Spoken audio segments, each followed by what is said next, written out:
Hello दोस्तों, good morning. स्वागत है आपका हमारे चैनल आरसी स्टडी पर। कल के वीडियो में हमने पढ़ा था कि स्वर क्या होते हैं, व्यंजन क्या होते हैं और स्वर कितने प्रकार के होते हैं। और हमने आपको हिंदी भाषा के 52 वर्णों के बारे में बताया था कि कौन से वर्ण को क्या कहते हैं। आज हम पढ़ेंगे स्वर के भेद के बारे में कि स्वर कितने प्रकार के होते हैं। तो आइए देखते हैं कि स्वर के भेद। तो स्वर को हम कई आधार पर अलग अलग बांट सकते हैं, जैसे कि उच्चारण स्थान के आधार पर बांट सकते हैं और जीभ के प्रयोग के आधार पर बांट सकते हैं, ओठों के आधार पर बांट सकते हैं और हमारे मुख के खुलने के आधार पर। तो हम 4 प्रकार से स्वर के भेद को समझ सकते हैं। तो सबसे पहले हम समझेंगे कि उच्चारण स्थान के आधार पर स्वर के भेद। तो उच्चारण स्थान के आधार पर स्वर जो होते हैं, उच्चारण स्थान के आधार पर स्वर 3 प्रकार के होते हैं: ह्रस्व स्वर, दीर्घ स्वर और प्लुत स्वर। कहीं कहीं एग्जामों में पूछा जाता है कि मूलतः स्वर कितने प्रकार के होते हैं। तो मूलतः स्वर कितने प्रकार के होते हैं, तो आपका आंसर होगा कि 3 प्रकार के होते हैं: ह्रस्व स्वर, दीर्घ स्वर और प्लुत स्वर। लेकिन कहीं कहीं ऐसा भी पूछ सकता है कि उच्चारण स्थान के आधार पर स्वर कितने प्रकार के होते हैं। तो आपका आंसर होगा कि 3 प्रकार के: ह्रस्व स्वर, दीर्घ स्वर और प्लुत स्वर। तो क्वेश्चन चाहे जैसे भी पूछे, आपको कंफ्यूज नहीं होना है, आपको बस अपने क्वेश्चन पर ध्यान देना है। और चाहे तो वह मूलतः स्वरों के बारे में पूछे कि मूलतः स्वर कितने प्रकार के होते हैं, तब भी आपका आंसर 3 होगा। और अगर उच्चारण स्थान के आधार पर पूछता है तब भी आपका आंसर 3 होगा। तो हम देखते हैं कि उच्चारण स्थान के आधार पर हम 3 प्रकार के स्वर होते हैं, जैसे ह्रस्व स्वर, दीर्घ स्वर और प्लुत स्वर। तो ये जो ह्रस्व स्वर होते हैं, इनकी संख्या होती है 4: आ, ई, उ और री। तो हम इनको ह्रस्व स्वर क्यों कहते हैं? क्योंकि जिन स्वर वर्णों के उच्चारण में सबसे कम समय लगता है, हम उनको ह्रस्व स्वर कहते हैं। ह्रस्व स्वर को हम लघु स्वर भी कह सकते हैं और ह्रस्व स्वर को मूल स्वर भी कह सकते हैं।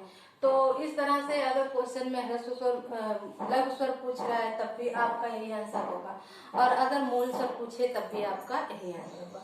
तो इस तरह से हम ह्रस्व स्वर को लघु स्वर भी कहते हैं और मूल स्वर भी कहते हैं। तो इस तरह से हमने देखा कि ह्रस्व स्वर की संख्या 4 है: आ, ई, उ और री। और दूसरा हमारा आता है दीर्घ स्वर। दीर्घ स्वर के अंतर्गत हमारा जो है बड़ा आ, बड़ी ई, बड़ा उ, ए, ऐ, ओ और अ आता है। तो ये जो है ये दीर्घ स्वर के अंतर्गत आते हैं। दीर्घ स्वर ऐसे स्वर वर्ण होते हैं जिनके उच्चारण में ह्रस्व स्वर से 2 गुना समय लगता है। ह्रस्व स्वर जैसे हमने कहा आ, तो जब हमने आ कहा तो उसमें बहुत ही कम समय लगा। लेकिन जब हम कहेंगे कि बड़ा आ, तो इसमें हमें इसका 2 गुना समय लगता है। तो इस वजह से हम इसको दीर्घ स्वर कहते हैं। और ये जो दीर्घ स्वर, फिर हमने देखा तीसरा है हमारा प्लुत स्वर। तो ये जो प्लुत स्वर होता है, इसका उच्चारण बहुत अधिक नहीं होता है, इसका प्रयोग बहुत अधिक नहीं होता है। लेकिन जैसे कोई संगीत है या फिर किसी को पुकारना है, तो वहां पर इस प्लुत स्वर का प्रयोग किया जाता है।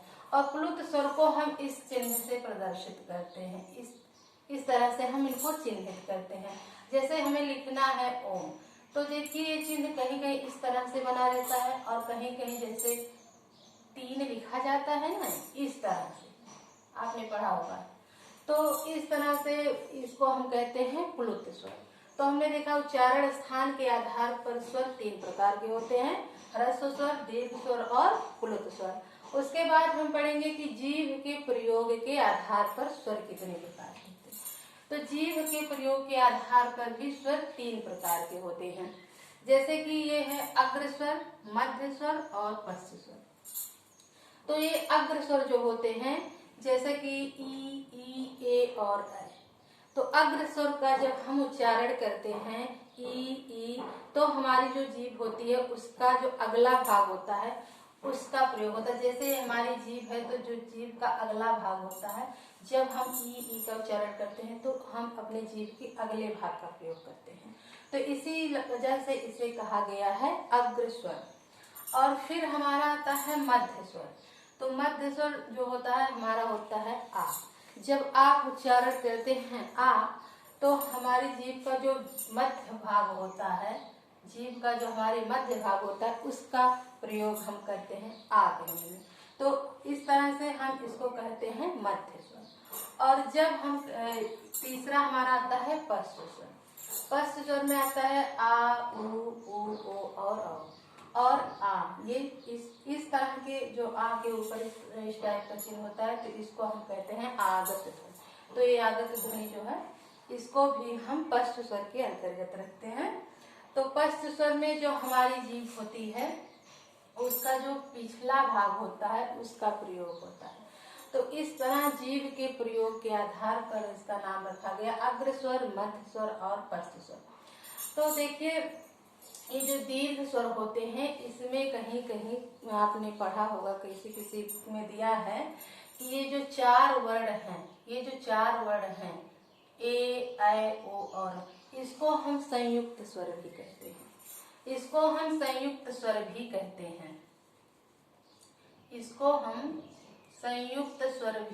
हैं। क्यों? क्योंकि जो दीर्घ स्वर होते हैं वो समान स्वरों के योग से बनते हैं। जैसे कि दीर्घ स्वर है बड़ा आ, तो ये आ और प्लस आ, ये समान स्वरों के योग से बड़ा आ बना है। आ प्लस आ बराबर बड़ा आ, तो हम इसको कहते हैं दीर्घ स्वर। लेकिन जब ये समान, जैसे अब हमने लिखा आ प्लस ई, तो बराबर हो गया ए।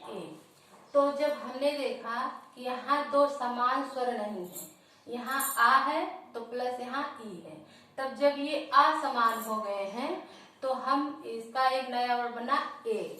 तो इसलिए जिन वर्णों का हम जब समान वर्णों से हम नया वर्ण बनाते हैं तो हम उसको कहते हैं दीर्घ स्वर। लेकिन जब हमारे स्वर वर्ण असमान होते हैं तो हम उनको कहते हैं संयुक्त स्वर। तो कहीं कहीं क्वेश्चन में पूछा है कि संयुक्त स्वर क्या होते हैं, तो कुछ लोग छा, त्रा, ज्ञा, जो हमने कल आपको पढ़ाया था कि छा दो वर्णों के योग से बनता है, तो लोग कंफ्यूज हो जाते हैं। लेकिन आपको ध्यान देना है कि वो व्यंजन वर्ण होते हैं। यहाँ संयुक्त स्वर के बारे में आपको पूछ रहा है, तो आपको जो ये चार वर्ण होते हैं ए, ऐ, ओ और ओ, औ, तो ये होते हैं संयुक्त स्वर। तो इस तरह से हमने आपको बताया कि दीर्घ स्वर को संयुक्त स्वर भी कहते हैं। तो इस तरह से आपसे क्वेश्चन पूछता है पेपर में, तो उस हिसाब से आप क्वेश्चन को ध्यान से पढ़ के तब आप उसका आंसर करिए, तो ठीक रहेगा। तो इस तरह हमने दो आधार पर बताया, उच्चारण स्थान के आधार पर, और फिर हमने बताया जीभ के प्रयोग के आधार पर। अब दो प्रकार और रह गए हैं, उसको हम नेक्स्ट वीडियो में बताते हैं। और तब तक के लिए आप इसको पढ़िए और इसका लिखे तो स्क्रीनशॉट भी ले लीजिए। और तब तक फिर हम आपसे मिलते हैं अगले वीडियो में।